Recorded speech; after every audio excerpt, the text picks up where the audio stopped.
आप सब लोगों का स्वागत है हिमाचल प्रदेश के ऊपर आधारित एक स्पेशल सीरीज हिमाचल की कहानी में। इस सीरीज में हम लोग हिमाचल प्रदेश के अलग अलग डिस्ट्रिक्ट्स के बारे में डिटेल में डिस्कस कर रहे हैं। लेकिन आज का जो वीडियो है वो थोड़ा सा हटके है। आज हम लोग हिमाचल की ज्योग्राफी की बात करेंगे। आज हम लोग देखेंगे कि हिमाचल के अंदर कौन कौन सी महत्वपूर्ण नदियां हमें देखने को मिलती हैं और उन नदियों से संबंधित क्या क्या जानकारी हम सब लोगों के पास होनी चाहिए।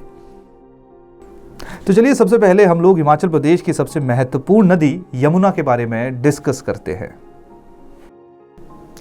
तो यमुना नदी की शुरुआत होती है उत्तराखंड से और उसके बाद ये सिरमौर डिस्ट्रिक्ट में प्रवेश करती है और बाद में हरियाणा से बाहर निकलती है। अगर मैं उत्तराखंड की बात करूं तो यहाँ पे एक बंदरपूंछ रेंज है, वहाँ पे एक पर्वत मौजूद है जिसका नाम है कालिंद पर्वत। वहाँ पे यमुनोत्री ग्लेशियर हमें देखने को मिलता है। उसी जगह पे एक सप्तऋषि कुंड है जहाँ से यमुना की शुरुआत होती है। यमुना सिरमौर डिस्ट्रिक्ट के अंदर प्रवेश करती है खद्दर मजरी जगह से, जिसका स्पेसिफिक पॉइंट डाक पत्थर है और ये हिमाचल प्रदेश यानी कि सिरमौर डिस्ट्रिक्ट से बाहर निकलती है ताजेवाला से और उसके बाद हरियाणा में प्रवेश करती है।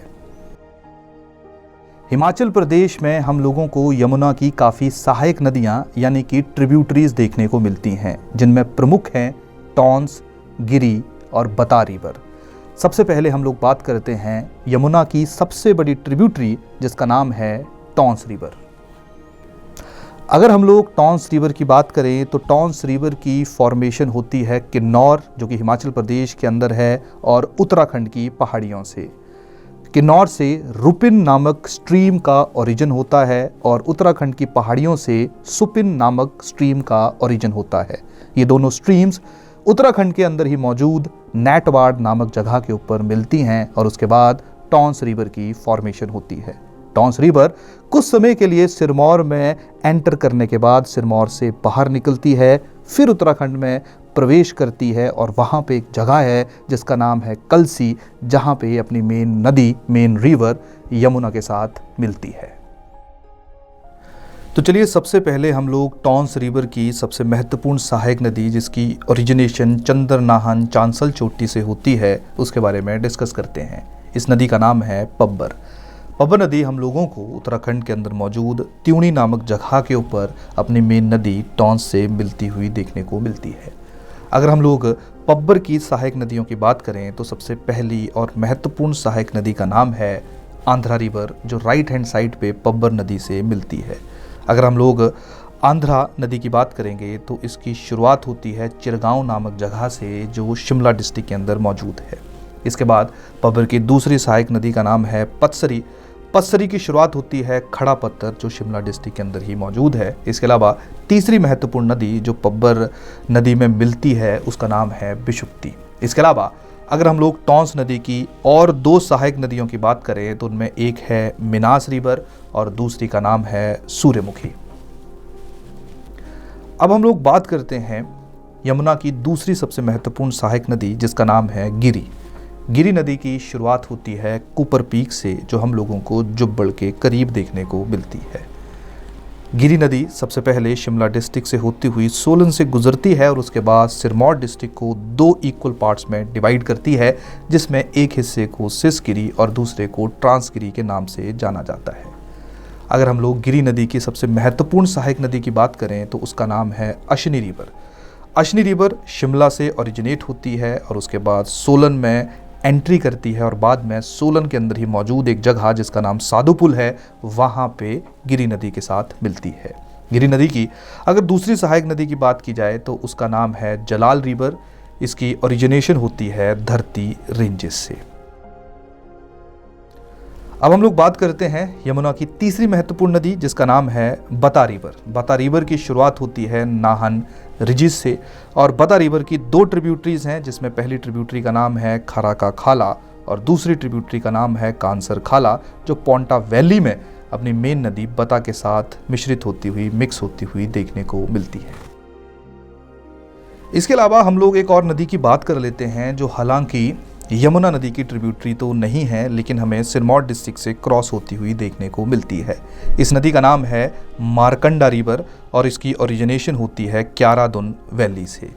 इसी नदी के किनारे हम लोगों को नाहन टाउन देखने को मिलता है। मारकंडा सिरमौर से निकलने के बाद हरियाणा में कहीं गुम हो जाती है। तो ये थी हमारी महत्वपूर्ण नदियाँ और ट्रिब्यूटरीज जिनका संबंध हम लोग यमुना नदी के साथ कर सकते हैं। यमुना नदी का वैदिक नेम हुआ करता था कालिंदी रिवर। अब हम लोग बात करते हैं हिमाचल प्रदेश से बहने वाली दूसरी महत्वपूर्ण नदी जिसका नाम है सतलुज। अगर हम लोग सतलुज की बात करें तो सतलुज रिवर की ओरिजिनेशन होती है तिब्बत की पहाड़ियों के अंदर मौजूद रकास लेक से। रकास लेक से सतलुज नदी निकलती है और हिमाचल प्रदेश की किन्नौर डिस्ट्रिक्ट में शिपकिला से प्रवेश करती है। किन्नौर से होती होती चौतड़ा नामक जगह से शिमला डिस्ट्रिक्ट में प्रवेश करती है और उसके बाद कुल्लू मंडी की सीमाओं से होती होती फाइनली बिलासपुर डिस्ट्रिक्ट में जाती है। बिलासपुर डिस्ट्रिक्ट में एंट्री के बाद फाइनली ये भाखड़ा या नैला नामक जगह से पंजाब के क्षेत्रों में प्रवेश करती हुई देखने को मिलती है। अब हम बात करते हैं सतलुज नदी की सहायक नदियों के बारे में। तो सबसे पहले और सबसे महत्वपूर्ण सहायक नदी का नाम है स्पीति, दूसरी का नाम है बास्पा, तीसरी का नाम है रूपी, चौथी है नोगली, पांचवी बैरा, छठी खोखर, सातवीं अन्नी, आठवीं भागमती, नौवीं सियूण, 10वीं कोटलू, 11वीं इमला बिमला और 12वीं जो सबसे बड़ी ट्रिब्यूटरी है जिसका नाम है सीरखड़ जो मंडी डिस्ट्रिक्ट से ओरिजिनेट होती हुई देखने को मिलती है। उसके बाद अलीखड़, गंभार खड़, यूला, मुगलाम, येती, द्युलिंग, ये कुछ सहायक नदियां जो हैं वो हम लोगों को सतलुज रिवर की हिमाचल प्रदेश के अंदर देखने को मिलती हैं।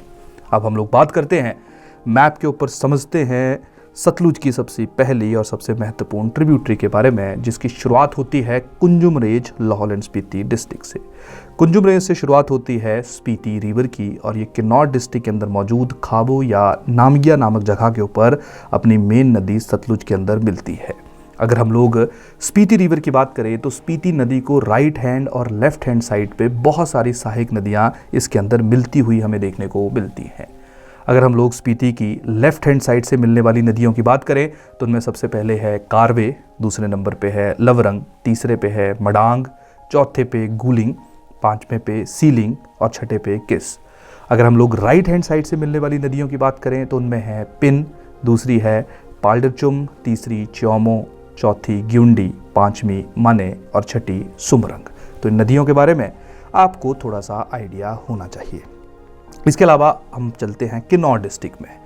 किन्नौर डिस्ट्रिक्ट में लेफ्ट हैंड साइड से बास्पा हिल से एक नदी की ओरिजिनेशन होती है जिसका नाम है बास्पा। ये खरचम नामक जगह के ऊपर जाके अपनी मेन नदी सतलुज से मिलती है। इसके अलावा लेफ्ट हैंड साइड पे तिलिंग और टिडोंग नदियां भी हम लोगों को सतलुज से मिलती हुई देखने को मिलती हैं।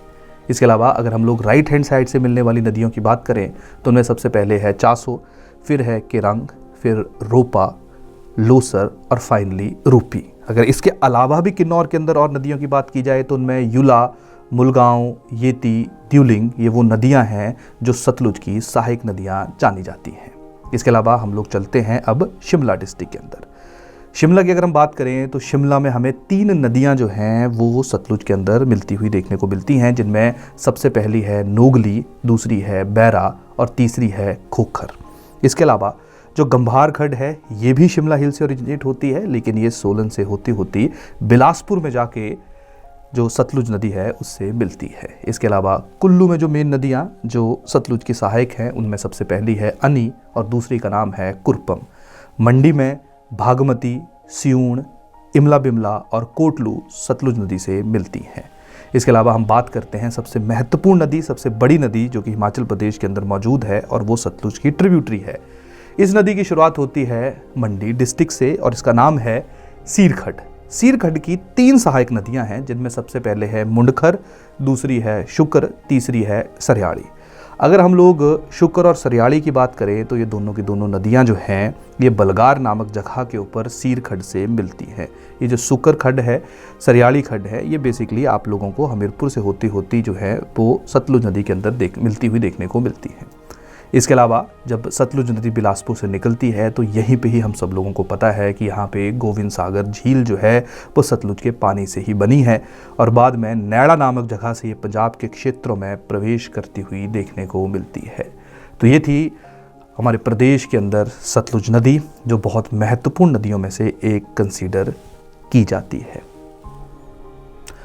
अब हम लोग बात करते हैं हिमाचल प्रदेश की तीसरी महत्वपूर्ण नदी जिसका नाम है ब्यास। इससे पहले हम ब्यास और उसकी सहायक नदियों को मैप के ऊपर देखें, सबसे पहले हम लोग देख लेते हैं कि ब्यास की कौन कौन सी सहायक नदियां हम लोगों को हिमाचल प्रदेश के अंदर देखने को मिलती हैं। सबसे पहली और जो सबसे बिगेस्ट ट्रिब्यूटरी, सबसे बड़ी सहायक नदी है ब्यास की, उसका नाम है पार्वती। दूसरी का नाम है ऊहड़, तीसरी का नाम है भकौली, चौथी का नाम तीर्थन, पांचवी का नाम सैंज, छठी का नाम चक्की खड्ड, सातवीं का नाम देहर खड्ड, आठवीं का नाम कुणाहा खड्ड, नौवीं का नाम मान खड्ड, 10वीं का नाम बनेड़ और 11वीं का नाम न्यूगढ़ खड्ड है। इसके अलावा हम लोगों को और भी सहायक नदियां ब्यास की देखने को मिलती हैं, लेकिन जिन नदियों का जिक्र अभी मैंने किया ये महत्वपूर्ण हैं। अब चलिए एक बार मैप पे जो ब्यास नदी है उसके फ्लो को समझते हैं। तो सबसे पहले आप लोगों को कुल्लू डिस्ट्रिक्ट के अंदर मौजूद 3 जगहों के बारे में पता होना चाहिए, जिनमें सबसे पहले है ब्यास कुंड, दूसरी है रोहतांग पास, तीसरी है भृगु लेक। ये तीनों जगहों से हम लोगों को छोटी छोटी रिबुलेट, छोटी छोटी नदियाँ ओरिजिनेट होती हुई देखने को मिलती हैं। जब यहाँ की 3 नदियाँ एक जगह के ऊपर मिलती हैं, वहाँ पे फॉर्मेशन होती है ब्यास रिवर की। ब्यास रिवर कुल्लू से फ्लो करती है और जैसे ही थोड़े समय में मंडी डिस्ट्रिक्ट के पास पहुंचती है तो वहां पे बजूरा नामक जगह पे ये मंडी में एंटर करती है। उसके बाद फिर से थोड़ी देर के लिए ये कुल्लू में गुजरती है, कुल्लू में पहुंचती है और एक प्रॉपर बॉर्डर बनाती हुई हम लोगों को मंडी डिस्ट्रिक्ट को बीच में से काटती हुई देखने को मिलती है। मंडी के बाद ये हमीरपुर डिस्ट्रिक्ट की बॉर्डर को टच करती है और हमीरपुर में नदौन जगह से निकलती हुई कांगड़ा डिस्ट्रिक्ट में पहुंचती है। कांगड़ा के बाद ये मिर्थल नामक जगह से पंजाब के एरियाज़ में प्रवेश करती है और उसके बाद ये हमें पंजाब के अंदर अपनी मेन नदी सतलुज के अंदर एंटर करती हुई देखने को मिलती है। अगर हम लोग ब्यास नदी की बात करें तो उसकी जो सबसे पहली और महत्वपूर्ण सहायक नदी है उसका नाम है पार्वती रिवर। पार्वती की ओरिजिनेशन होती है मंतलाई लेक से और ये ब्यास रिवर को लेफ्ट हैंड साइड पे टच करती है, ब्यास नदी के अंदर लेफ्ट हैंड साइड से मिलती है। अगर हम लोग पार्वती की सहायक नदियों की बात करें तो सबसे पहले दुद्धन रिवर पार्वती से मिलती है और उसके बाद मलाना रिवर पार्वती से मिलती है। इसके बाद हम लोग दूसरी और तीसरी महत्वपूर्ण नदियां जो धौलाधार रेंज से ओरिजिनेट होती हैं, उनमें एक नदी का नाम है तीर्थन और दूसरी का नाम है सैंज। तीर्थन और सैंज दोनों की दोनों नदियां लारजी नामक जगह के ऊपर ब्यास नदी के अंदर मिलती हुई देखने को मिलती हैं। इसके बाद अगर हम लोग मंडी डिस्ट्रिक्ट की बात करें तो मंडी में लेफ्ट हैंड साइड से सबसे पहले ज्यूनी और उसके बाद भकौली रिवर जो है वो ब्यास नदी के अंदर प्रवेश करती है। ब्यास मंडी से फ्लो करती है और उसके बाद संधोड़ नामक जगह के ऊपर जो है वो कांगड़ा डिस्ट्रिक्ट में प्रवेश करती है। अगर हम लोग कांगड़ा डिस्ट्रिक्ट के अंदर जो ब्यास की नदियां हैं या ब्यास नदी है उसकी सहायक रिवर्स की बात करें तो राइट हैंड साइड से सबसे पहले न्यूगढ़, उसके बाद बनेड़ और उसके बाद बिनवा नदियां हमें ब्यास के अंदर मिलती हुई देखने को मिलती हैं। और लेफ्ट हैंड साइड से जो हमीरपुर से नदियां निकल रही होती हैं, जिनमें एक नदी का नाम है मान खड्ड और दूसरी का नाम है शुक्र खड्ड।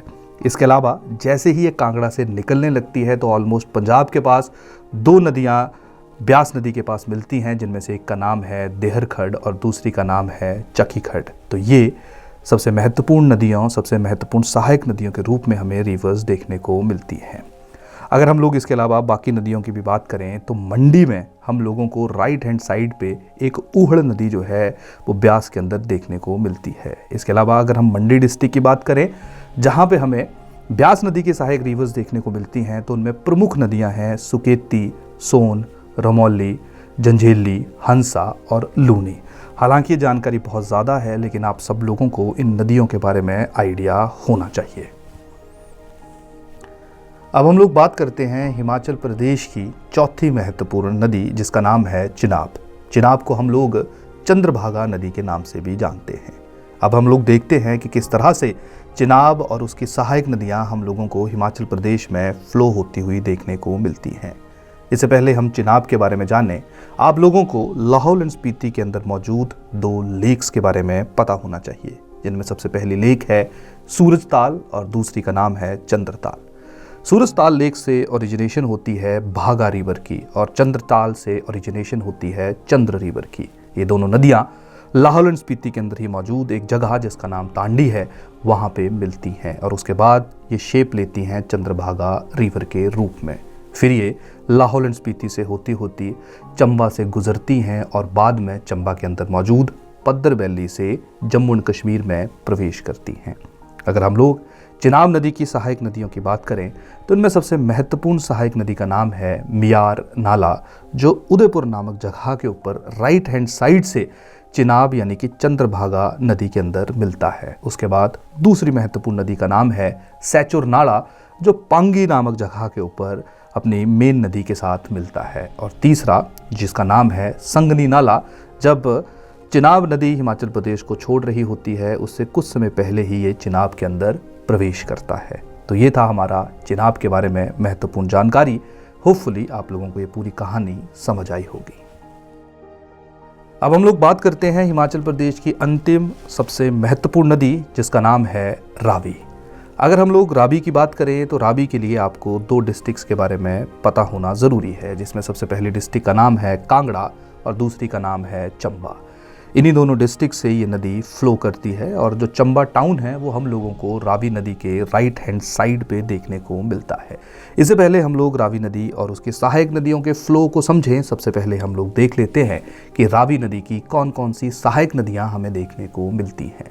सबसे पहली और सबसे महत्वपूर्ण सहायक नदी का नाम है बुद्धिल रिवर, दूसरी का नाम है छलेड़, तीसरी का नाम है साल और साहू, चौथी का नाम है बेरा, पांचवी जो रावी की सबसे बड़ी सहायक नदी है उसका नाम है सियूड़। अब एक बार मैप में जो रावी है उसका फ्लो समझते हैं। इससे पहले हम रावी के फ्लो को समझें, सबसे पहले कांगड़ा डिस्ट्रिक्ट के अंदर मौजूद जो बड़ा बंगाल एरिया है इसके बारे में हमें पता होना चाहिए। बड़ा बंगाल एरिया जहाँ पे हमें बहुत बड़े बड़े ग्लेशियर देखने को मिलते हैं। यहीं पे ही 2 ग्लेशियर मौजूद हैं, जिनमें एक ग्लेशियर का नाम है भद्दल ग्लेशियर और दूसरे का नाम है तंतागिरी ग्लेशियर। भद्दल ग्लेशियर से एक नदी ओरिजिनेट होती है जिसका नाम भद्दल रिवर है और तंतागिरी से एक नदी ओरिजिनेट होती है जिसका नाम तंतागिरी है। जब ये दोनों नदियाँ मिलती हैं उसके बाद फॉर्मेशन होती है रावी रिवर की। रावी रिवर कांगड़ा से निकलती है और चंबा से होती होती ये पठानकोट पंजाब और जम्मू के एरियाज़ को टच करती है। अगर हम लोग रावी नदी की सहायक नदियों की बात करें तो सबसे पहली और महत्वपूर्ण सहायक नदी का नाम है बुद्धिल। अगर हम बुद्धिल की बात करें तो बुद्धिल 2 ट्रिब्यूटरी से मिलकर बनी है, जिनमें एक साइड से कुगती नदी आती है और दूसरी साइड से मणिमहेश, दोनों बुद्धिल नदी के अंदर आते हैं और बाद में बुद्धिल रिवर रावी नदी के अंदर प्रवेश करती हुई देखने को मिलती है। इसके बाद अगली नदी का नाम है छलेड़, उसके बाद साल और साहो, उसके बाद बैरा और फाइनली जो सबसे बड़ी नदी है रावी की जिसका नाम है सियूड़। ये सारी की सारी नदियाँ रावी रिवर को राइट हैंड साइड से टच करती हुई या रावी के अंदर राइट हैंड साइड से मिलती हुई देखने को मिलती हैं। इसके अलावा एक चिरचन नाला जो कांगड़ा डिस्ट्रिक्ट से ओरिजिनेट होता है, ये हम लोगों को रावी नदी के अंदर लेफ्ट हैंड साइड से मिलता हुआ देखने को मिलता है। तो अब हम लोगों ने देखा कि किस तरह से हिमाचल प्रदेश के अंदर हम लोगों को अलग अलग नदियां देखने को मिलती हैं। होपफुली ये जो मैप बेस्ड मेथड था इसके ज़रिए आप लोगों ने हिमाचल प्रदेश की जो नदियां हैं उनको अच्छे तरीके से विजुलाइज कर लिया होगा। काफ़ी मुश्किलात का सामना करना पड़ता है इस तरह की नदियों से रिलेटेड जानकारी इकट्ठा करने में, स्पेसिफिकली जो विजुअल्स हैं उनको डेवलप करने में। तो हो सकता है थोड़ा सा जो मैप है उसमें नदियाँ इधर उधर ज़रूर हुई हों, क्योंकि इस वीडियो का मेन मकसद था आप लोगों को हर एक चीज़ को विजुलाइज करवाना, ताकि आप लोग बहुत ईजिली चीज़ों के साथ अपना रिलेशन एस्टेब्लिश कर सको और हिमाचल प्रदेश को समझने में आपको बहुत ज़्यादा मुश्किलात का सामना ना करना पड़े। तो इसी के साथ आज की वीडियो को हम लोग ख़त्म करते हैं। नेक्स्ट वीडियो में फिर मिलेंगे, तब तक के लिए बहुत बहुत धन्यवाद। जय हिंद।